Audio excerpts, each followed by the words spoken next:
नमस्कार दोस्तों, आप सभी का फिर से स्वागत है हमारे इस वीडियो में। आज हम लोग आए हैं वृंदावन के वंशीवट नामक स्थान पर, जहां पर एक वृक्ष में कृष्ण जी की मुरली की धुन सुनाई देती है। जी हाँ, ये वंशीवट वही स्थान है जो भगवान कृष्ण ने द्वापर युग में अपनी माता यशोदा से कहा था। इसी स्थान पर रास बिहारी ने तरह तरह की लीलाएं की। तहसील माठ मुख्यालय से 1 किलोमीटर दूर यमुना किनारे ये स्थान स्थित है। यहाँ पर कन्हैया नित्य गाय चराते थे और इसी वट वृक्ष की शाखाओं पर बैठकर कृष्ण जी बांसुरी बजाते थे। आज भी उनकी बांसुरी की धुन यहाँ पर सुनाई देती है। यहाँ पर 7 परिक्रमा करने के बाद आप जब वृक्ष में कान लगाएंगे तो आपको मुरली सुनाई देगी। इस स्थान के पास में ही बहुत घना वन था, जहाँ पर ऋषि मुनियों की कुटिया भी थी। ये हम लोग जा रहे हैं वहाँ पर साधु संत जो अपनी तपस्या करते हैं एकांत में रहकर, उनके दर्शन करने के लिए। अगर आप वंशीवट जा रहे हैं तो वहाँ पर जाकर साधु संतों के दर्शन जरूर करिएगा और उनके दर्शन से बहुत ही अच्छा फल प्राप्त करेंगे।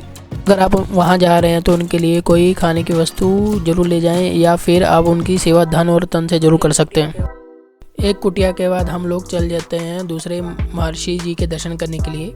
जो हमारे साथ लोकल भैया आए थे, उन्होंने हमें बताया कि यहाँ पर एक ऐसा वृक्ष पाया जाता है जो कि साक्षात राधा कृष्ण जी का स्वरूप है। वो आगे चलकर हमें उनके दर्शन करवाते हैं और उनके बारे में बताते हैं, जो आप खुद ही सुन सकते हैं। उठा के लाया हूँ, वो वृंदावन नहीं था, उसका नाम तो अभी काल्पनिक आधार पे नाम रखा गया है, क्योंकि पहले उसका नाम था तुलसीवन और तुलसा कौन थी, वही वृंदा थी, इसी कारण उसका नाम वृंदावन रखा गया था। ये जो लेके आया हूँ, जैसे ठाकुर जी सांवले थे और राधा रानी गोरी थी, तो उसको जुगल जोड़ी बोला जाता है। जैसे ठाकुर जी सांवले थे और जैसे राधा रानी गोरी थी, उनका ये वट वृक्ष है, जुगल वृक्ष बोला जाता है इसको। जो आपने राधा कुंड से हम कल गए थे, कल आप बरसाना गए, गोवर्धन गए, तो ये बताओ राधा रानी का जन्म कहाँ हुआ था? बरसाने में। आप बताओ। जैसे भगवान का जन्म मथुरा में हुआ था, जैसे ही राधा रानी का जन्म रावल गांव में हुआ था, गोकुल में, क्योंकि भगवान ने जो भी लीलाएं की हैं वो गोकुल से की हैं।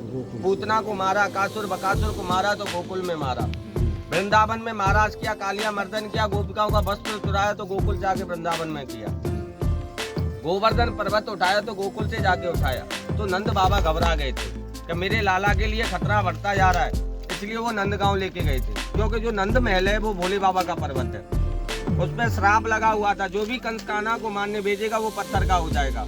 तो हाउ बिलाव नाम के 2 दानव भेजे थे कंस ने कान्हा को मारने के लिए। तो वहाँ पे आज भी जाओगे तो वहाँ पे पत्थर के ही मिलेंगे आपको। तो राधा रानी बोली, जब मेरा कान्हा ही चला गया तो मैं रावल में क्या करूंगी, जब राजमान हुई थी बरसाने में।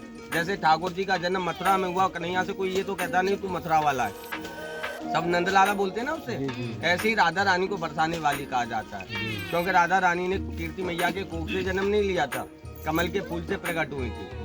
और ये राधा थी कौन? कहते हैं ना, प्रेमी शक्ति, प्रेमी भक्ति और प्रेमी राधा।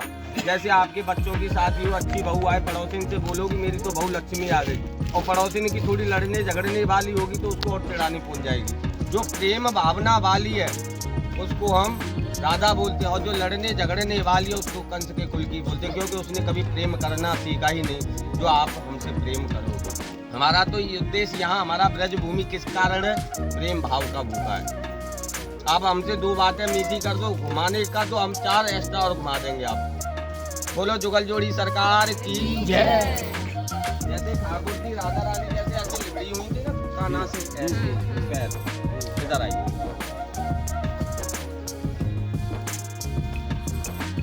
देखो राधा रानी के ये चरण है, ऐसे ठाकुर जी से लिपटी हुई है।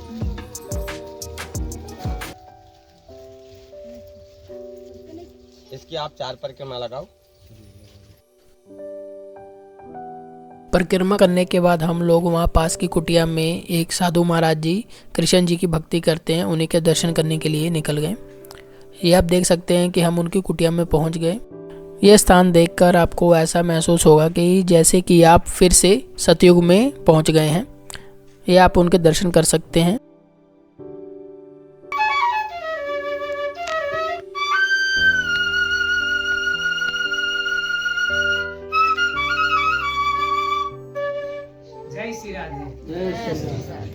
ठाकुर जी ने जो वहाँ पे एक कुआ है, जो सोमवार वाली अमावस्या आती है, उसका जल है ना एकदम वाइट हो जाता है दूध की तरह, बांटी बन